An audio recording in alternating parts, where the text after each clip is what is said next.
All right, a very cheap way for me to be able to create content is for me to go back and look at one of my old videos and stick it into ChatGPT and have it look at it again 4 months after I made it. This is the second most popular video that I've ever made on YouTube. And when I put it into ChatGPT, it created 8 separate different video ideas and told me I was trying to cram too much information into one video. I had no idea that I had done that, but this channel has been growing. If you haven't noticed, the art's gotten better, the writing's gotten better, and overall, I've become much better at talking. I just spent my entire workout listening to myself on my headphones, and I was just like, you know what? That guy's actually pretty interesting to talk to. I fumbled around looking at 2 or 3 other videos that weren't holding my attention, and this is me just being on the elliptical machine, just killing time. And my own voice was the one that I found the most entertaining. So I I'm going to put this out there. I don't really watch my own content, but I am entertained by myself. Isn't that an amazing thing to say? That I can entertain myself by creating my own videos? That's something a lot of people can't say. So let's get into our introduction for today's video. You ever feel like no matter how hard you work, you're just stuck in the same place? Like you're putting in all this effort, showing up every day, but somehow you're not actually getting ahead. That's because your job isn't a career, it's a trap. They want you working just hard enough to keep the machine running, but not smart enough to realize you're not the one benefiting. And today we're breaking down exactly why staying loyal to a job is the fastest way to go nowhere. I say this a lot, but I spend all day with Gen Z, right? 5 days a week, all day. He's the only person I have to talk to. And believe me, it's like having a cellmate. You can smell his feet. You have to listen to them go number two. And their zany ideas keep coming out all day long. Sometimes he'll repeat himself 2 or 3 times. And I'm just looking at him like, oh, Lord. One of my other coworkers, I can see that his anxiety gets triggered by Gen Z. And I just kind of like, I told him to tone it down. And I don't know what to do sometimes. But it is what it is, right? So, with that said, these talking points are actually pretty good. They are probably some of the better ones that I have had.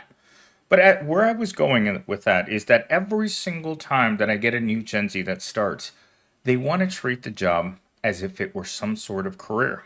I've recently had to have this conversation with my latest iteration of Gen Z. And in it, I told them that this job was no different than working at McDonald's. It's just a job. You're going to come in, you're going to put on your hat, and you're going to put the fries in the bag, little bro, and that's it. There are no promotions, there's no future. It's the same thing every day for the same pay. Which was really astonishing because yesterday when I was at the salon, I was talking to this girl that worked there, and she said after 90 days at the salon, the girl's going to ask for a raise. It's not very much, but $1 is more of a raise than I have seen in 3 years of working for this evil corp. But many people believe that just because they make it into an office setting, that suddenly you're in a career. I've spent my entire life working. There aren't any careers at the bottom. It's just hourly work. The most damning kind of work. Low level, low function, mindless, repetitive, burnout work. And I know we don't like it, because if we did, then I wouldn't be making this video, would I? And with that said, let's get into our first talking point. So the first talking point has 2 bullet points, which is very rare for me to get to. But in this particular iteration of this script, or should I call it talking points, I got doubles on 3 of the different talking points, 3 of the titles for these. Not sure why that happened. I guess lightning sometimes does strike the same spot. Most jobs are designed to keep you in the same role as long as possible and not help you grow. Companies don't want to promote you. They want you to be satisfied enough to stay, but not ambitious enough to leave. This is a conversation I've had with a coworker over many years because he is very angry. He's gotten disgruntled to the point where I don't know what mood he's going to show up on any given day. So some days he comes in and tells me he does as little as humanly possible. Lots and lots of workplace theater, no actual work being done. And the reason for this is that he is very dissatisfied that the corporation hasn't increased his title, hasn't promoted him to a senior level position, and will not give him a significant raise. He was actually happy last week for a little while in getting his 50-cent raise on our last paycheck. I, of course, don't qualify for a raise because I'm a scumbag piece of crap worker who hates the corporation and the corporation hates me. Which is really strange because the other day when I was talking to the executives, he asked me, "Why don't you talk to anyone in your group anymore?" And I'm like, "What's the point? It's been 4 months since I've really talked to anyone that I work with because I just stopped caring." And when you stop caring, what does that mean? It means you are at the same place that the corporation is with your position. They don't want to promote you. Guess what? There's no loyalty from up there, and there's no loyalty from down here. You show up, you move your hands around on your desk, and you go home, doing and caring as little as possible at work. And it's not just this coworker. I've noticed it across the board. The senior manager stopped talking in the meetings. He shows up, conducts the meeting, and then he goes on his merry way. This is very different from this guy's behavior from 3 years ago. 3 years ago, he was still ambitious. That ambition, his motivation, his drive, his thought that somehow he would be promoted. In fact, I was having this conversation with him about 3 weeks ago. It's a very short conversation. I think we were talking on the phone, and he was telling me how absolutely disappointed he was that he went through 100 promotions for other departments, but there were absolutely none in the tech department. We are the smallest department at Evil Corp with the highest level of responsibility imaginable. I happen to carry a lot of that responsibility myself. And again, no pay raises. Because they know I'm a desperation worker. And they keep you satisfied just enough so that you might consider staying. But anyone who's not looking to move to another job right now is absolutely crazy. These corporations aren't competing with other corporations for workers. If you don't want to be there, you're not going to be there. The corporation absolutely doesn't care if you leave. Last week, one of the guys that recently decided that he needed to get the hell out of Evil Corp, well, something broke. Something broke that only he could fix. That sent shockwaves through the tech department. Because now we were all sitting around wondering, well, how are we going to fix this when the only person that's been working on these systems left after 10 years? Well, it's still not fixed. All right, talking point number 2. Loyalty doesn't pay. You are 100% disposable and crew expendable. I love that comment every time I see it down there.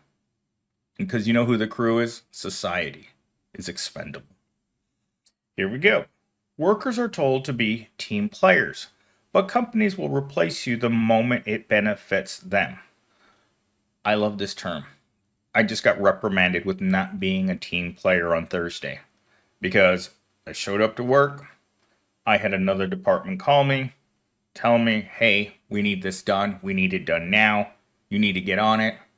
That information gets back up to another executive and it moves around within the executive class.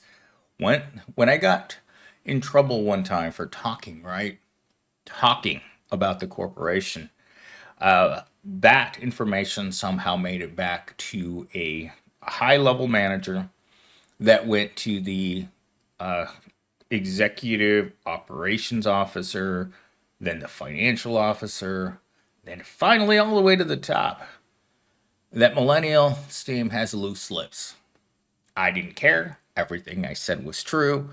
But in their world, even though what I said was true, it was not what they wanted their employees to be thinking at work. Well, that's how you get reprimanded at work. Knowing too much, and knowing too much of the dirty, disgusting that they don't want people talking about. A team player doesn't talk. A team player keeps his mouth shut, does all the things that are expected to help the team.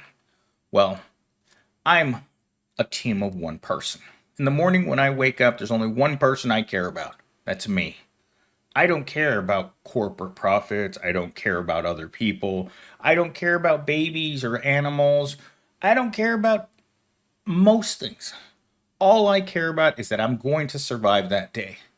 And we have millions upon tens of millions of people that have woken up to that reality that no one cares about you, and especially not your job. So the point of being a team player is, how does it benefit me, the team of one? Raises are minimal, promotions are rare, and burnout is ignored because keeping you overworked and underpaid is profitable for them. I don't know how that was the next bullet point to what I just said, but I just read it anyway. So raises are minimal. So every year you get an evaluation, and based on your evaluation, if you get a 5, you get a 3% increase in pay. If you get a 1, like I did this year, you get nothing, except for a long letter telling you how you failed at doing your job, while having the heaviest responsibility of pretty much any worker that I know of. Moving entire offices, making technology, buying millions of dollars worth of equipment, managing that equipment, making certain that big projects are getting done. You name it, it's on my plate. Yet I'm the most piece of crap worker according to all of the different outlines on every single. My boss went out of his way this year to write a paragraph in all 10 columns about how awful of a worker I am. You know what that did? That demoralized the crap out of everyone, including myself. I haven't talked to anyone that I don't have to talk to now for months at a time. I'm still doing my job. I still have my job, which I'm shocked. By what I read in my review, that person should not be allowed to manage a hot dog cart, let alone manage millions of dollars worth of inventory. Can you imagine the disconnect between getting a review in which you're told that you're completely incompetent while still managing an entire office? Yeah, it doesn't add up. And that's where the raises are minimal, promotions are non existent, and burnout is ignored. The last senior manager I had, day one that he met me, he looks at me and is like, Millennial Steam, you're burnt out. The day he got fired, he said to me, now I see why you look the way that you do and you act the way you do. It's this place. And I just told him, it's like, you wanted to change this environment, and that's why you got fired.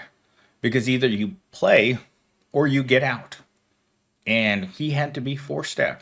They gave him several warnings to find another job. For 6 months, they told him to find another job. And he wouldn't listen.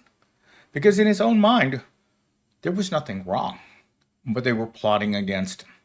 They started plotting against him almost, I would say, within the first month. But it took them a while in order to document enough of a disaster that this guy was in order to get him out.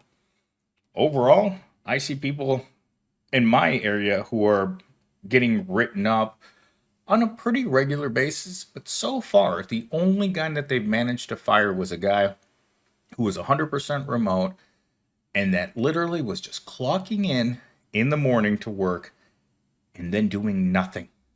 You couldn't call him, you couldn't email him, you couldn't find him. And at the end of the day, he clocked out, and he did this for 6 months before someone finally said something. In fact, I had an end user who called me up and it's like, hey, what happened to Carl? Oh, Carl got let go. And you're like, why? Carl didn't want to be at work. It's kind of like what happened with the senior manager. We all knew that all he was doing was playing video games when he was working his hybrid schedule. My boss knew it. He'd call him at home. He wouldn't be at home.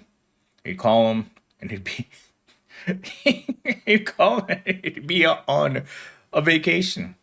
He'd be on a quiet vacation. And you know what a quiet vacation is, because I made an entire video. A quiet vacation is where you don't tell your boss you're going on vacation, but you're on vacation while you're on the clock. People do these things. I've known many people that have done these things. In fact, I've known 3 ladies that actually left the country and still worked enough during the day to get paid for the entire time that they were outside of the country. That's called a quiet vacation. Your boss doesn't know, your employees don't know, but you are not anywhere where you're supposed to be. All right, moving on to our final talking point. Use the job, don't let it use you. That's one of my favorite talking points that I've ever heard. Whether it's a side hustle, new skills, or networking, your best bet is to invest in yourself, not a company that sees you as replaceable. This is where I was going with that not a team player thing. You're not part of a team. You're not part of that company. You're a tool, and the tool knows its place.